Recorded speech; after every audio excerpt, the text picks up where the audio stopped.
Gas equation.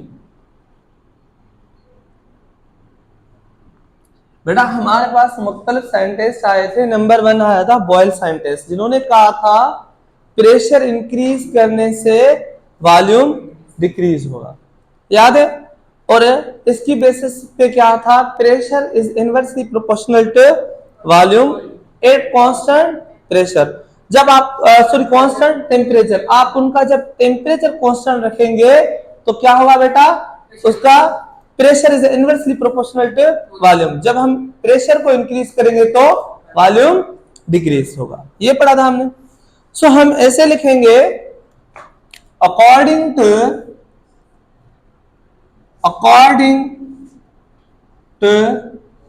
Boils,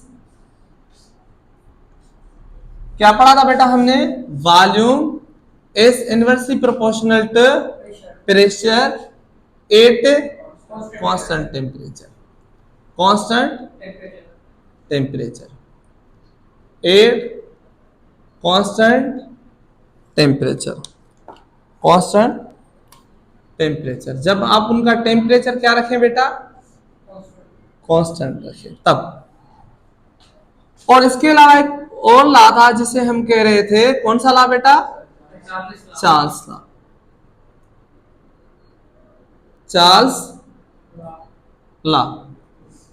Charles या ऐसे समझे according to Charles law,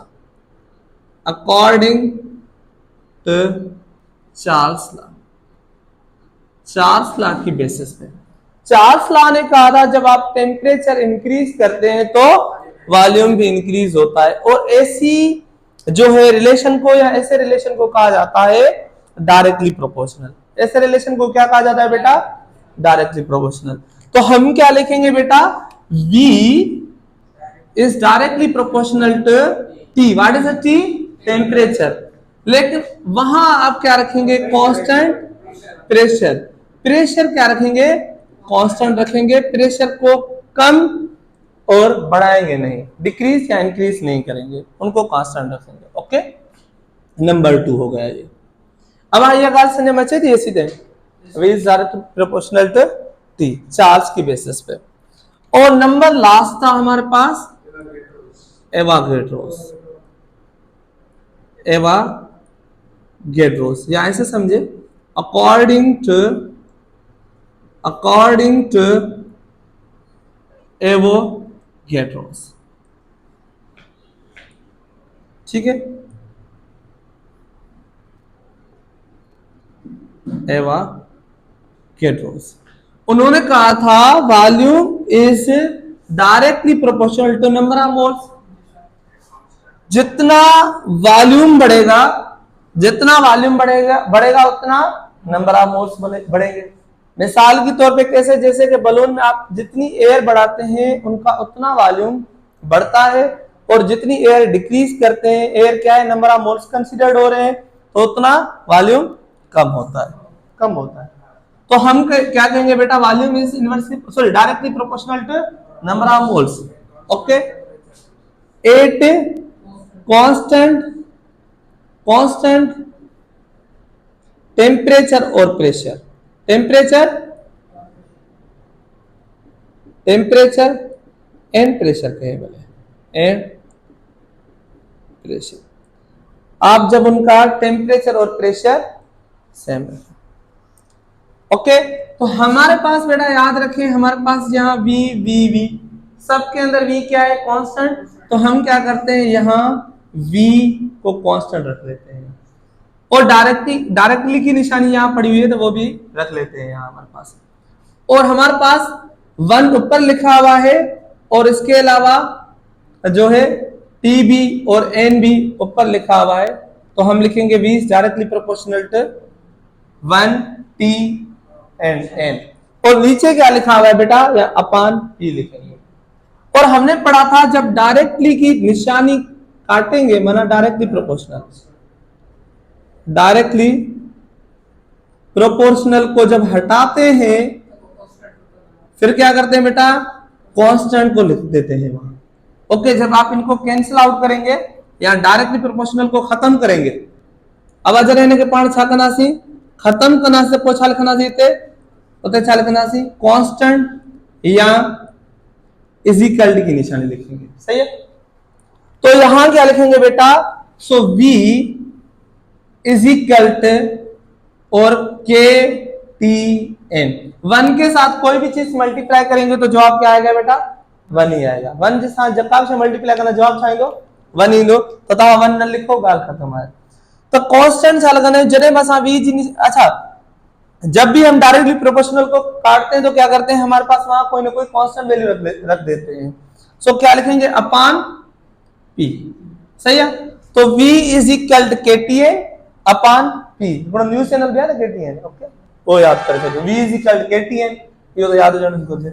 so v यहां p इसके साथ क्या कर रही थी बेटा, डिवाइड, यहां आगे क्या करेगी बेटा, multiply, pv is equal to, Avogadro साहब ने क्या किया था, इस कांस्टेंट को r कंसीडर किया था, या जो साइंटिस्ट है जो जनरल गैस इक्वेशन ठाई है उन्हें छा कयो आहे, r के या r कांस्टेंट कयो आहे, या k की जगह तो उन्हें r रखी हुई, तो ही छाजे बराबर आहे nRT। और एक बात याद रखें बेटा, जो भी चीज एक दूसरे के साथ मल्टीप्लाई करते हैं उनमें क्या करते हैं बेटा, हम मर्जी है हमारी जैसे भी सेट करें। यहां आप आर रखते तो थोड़ा मुश्किल हो रहा था पढ़ने के लिए, जी मिसाल के तौर पे आप पढ़े तो यहां होगा RTN, थोड़ा मुश्किल हो रहा था तो हमने आसानी सूरत में क्या लिखा, NRT। समझे बच्चे थी गाल। और इस इक्वेशन को कहा जाता है general gas equation, general gas equation, और कभी कभी कहा जाता है ideal gas equation, ideal gas equation, और इसका दूसरा नाम क्या पढ़ेंगे बेटा, आइडियल गैस इक्वेशन भी चाहिए। यहां तक बातें समझ आ रही है बेटा, ऐसे गाली समझ, ओके। हाणे छाएंगे what is the value of the R, यहां क्या बेटा, value, value of R, value of R को हमें मालूम करना है। सही है, सो असां छा कंदासीं बाबा, हिते लिखंदा हुआसीं असां छा पढ़ियोसीं, p इज इक्वल छारे बराबर आहे बेटा, p v बराबर हूंदो आहे छाजे, nRT, और हमें मालूम कौन सी चीज करनी है बेटा, r, तो हम क्या करेंगे, r को जब हमने बाहर रखा तो क्या हुआ, NT नीचे चला गया और PV ऊपर। बात समझे बच्चे, हमने क्या किया बेटा, जब r को बाहर निकाल के रखा तो क्या हुआ, NT नीचे चला गया और PV ऊपर चले जाएंगे। तो यहां तक तो बातें समझ आ रही होगी पक्के मेरे ख्याल से आपको। हाणे तव्हां छा पढ़ंदा आहियो, तव्हां पढ़ियो pressure, pressure is equal to 1 atmosphere, equal छा जाए 1 एटमॉस्फेयर, प्रेशर छारे बराबर है बाबा 1 एटमॉस्फेयर। और वॉल्यूम किसके बराबर है बेटा, वॉल्यूम हमने पढ़ा था किसी भी एक मोल का बराबर होगा 22.414 डीएम क्यूब के, 414 डीएम क्यूब के बराबर। और हमने पढ़ा था नंबर ऑफ मोल्स किसके बराबर होते हैं बेटा, नंबर ऑफ मोल्स किसके बराबर होते हैं बेटा, मोलर मास, ओके। और ये बराबर होंगे 1 के भी कंसीडर कर सकते हैं। और इसके अलावा टेम्परेचर हमने पढ़ा था, टेम्परेचर बराबर होता है 0 सेल्सियस, टेम्परेचर बराबर होता है किसके, 273 केल्विन के बराबर होगा। आई हाणे सा छापा पढ़ू, R is equal to PV upon ND, PV is equal to ND। सो हाणे R की वैल्यू फाइंड कर ले। प्रेशर कितना है बेटा हमारे पास, 1 एटमॉस्फेयर, प्रेशर कितना था 1 एटमॉस्फेयर, और मल्टीप्लाई किसके साथ करेंगे बेटा, 22.414 डीएम क्यूब के साथ। सही है बेटा। और इसके अलावा डिवाइड किसके साथ करेंगे बेटा, डिवाइड करेंगे, नंबर ऑफ मोल्स कितने आ रहे हैं 1 मोल को हम शॉर्ट फॉर्म में लिखते हैं, या मोल को रिप्रेजेंट करने का तरीका है सिर्फ MOL के साथ। और मल्टीप्लाई किसके साथ करेंगे बेटा, 273 केल्विन के। जब आप इनको मल्टीप्लाई करेंगे तो आपका आंसर आया था 0.0821 कैलकुलेटर के बेसिस पे। आप सिंटेक्स बुक बोर्ड के बेसिस पे देखेंगे तो क्या होगा 0.0820 और ऊपर लिखा था एटमॉस्फेयर और क्या लिखा था बेटा डीएम क्यूब और नीचे लिखा था मोल। जो ऊपर लेके जाएंगे तो आपका क्या होगा पर मोल और हमारे पास है नीचे के जो है केल्विन लिखी थी ऊपर लेके जाएंगे तो क्या होगा बेटा पर केल्विन। या ये आपका आंसर है। अब यही आंसर जो आंसर और ये कांस्टेंट वैल्यू है आर की जो आपको याद करनी पड़ेगी। याद करनी पड़ेगी। कभी कभी पूछा जाता है आर की वैल्यू न्यूटन पर मीटर स्क्वायर में बताएं। न्यूटन पर मीटर स्क्वायर में बताएं।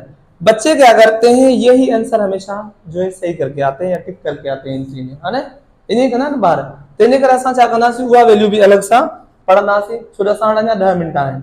ओके हाँ नोट बोलो।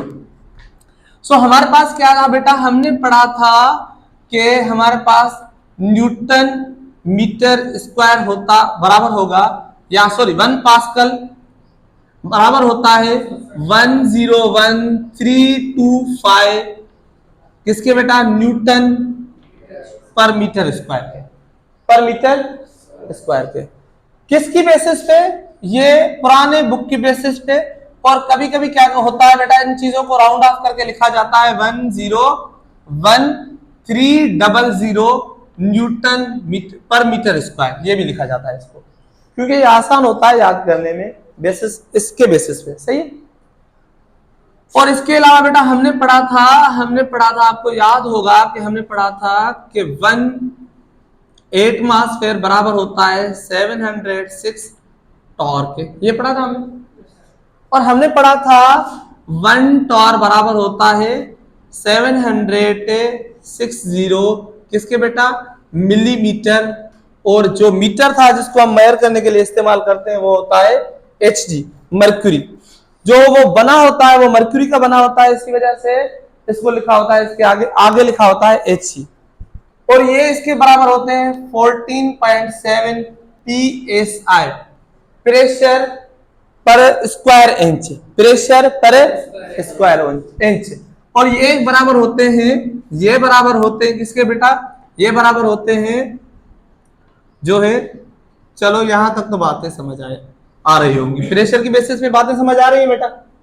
और हमने कहा था वॉल्यूम ये बातें हुई किसकी बेटा प्रेशर की। अब क्या करेंगे वॉल्यूम के बारे में बात करेंगे सही किसके बारे में बात करेंगे बेटा वॉल्यूम को क्या करते हैं वॉल्यूम बराबर होता है 1 लीटर के और 1 लीटर बराबर होगा 1 डीएम क्यूब के और 1 डीएम क्यूब बराबर होते हैं बेटा 1000 किसके सीएम क्यूब के और 1000 सीएम क्यूब बराबर होता है किसके 1000 क्यूबिक मीटर के।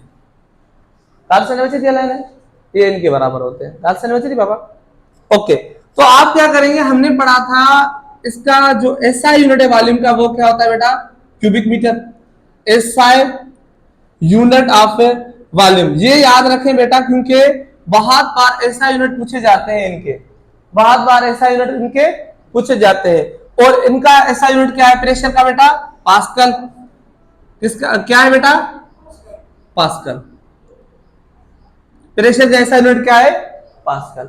सो हम यहाँ क्या करते हैं डेटा बनाते हैं पहले न्यूटन मीटर के लिए सही है। तो हमने कहा था 1 पास्कल बराबर थे किसके बेटा 101,300 न्यूटन पर मीटर स्क्वायर।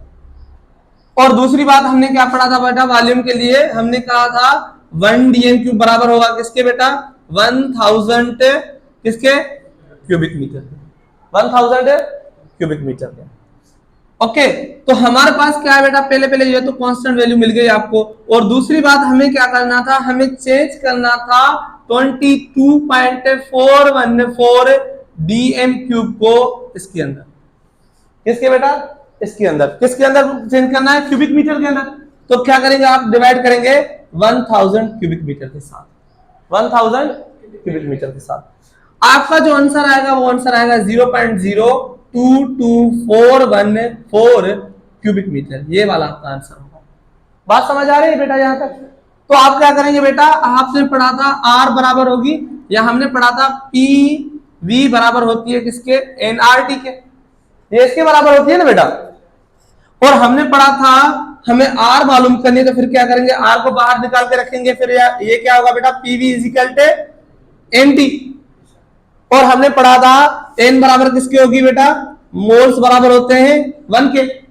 और टेम्परेचर किसके बराबर होता है बेटा, टेम्परेचर किसके बराबर होता है, 0 सेल्सियस के। और 0 सेल्सियस बराबर होते हैं 273 केल्विन के, 273 केल्विन के। हम केल्विन रखेंगे क्योंकि हमने ये भी पढ़ा था कि जब भी गैसेस की बात होगी या जब भी काइनेटिक थ्योरी, चार्ल्स लॉ की बात होगी या इनसे कोई भी रिलेशन रखने वाली बात होगी, वहां क्या इस्तेमाल करेंगे, केल्विन। वहां क्या इस्तेमाल करेंगे, केल्विन। क्यों केल्विन इस्तेमाल करते हैं, क्योंकि ये एब्सोल्यूट टेम्परेचर है, इसके ऊपर कोई डिग्री नहीं है, ये सारी की सारी चीजें कंफर्म है, कोई डाउट नहीं इनके अंदर। बात समझ आ रही है बेटा, बात समझ में बात। ओके, आफ्टर दैट आर हमारे पास प्रेशर कितना है बेटा, प्रेशर घनवा है 10300 न्यूटन पर मीटर स्क्वायर। और मल्टीप्लाई किसके साथ करेंगे बेटा, मल्टीप्लाई बाय वॉल्यूम। वॉल्यूम कितना था बेटा, 0.0022414 क्यूबिक मीटर।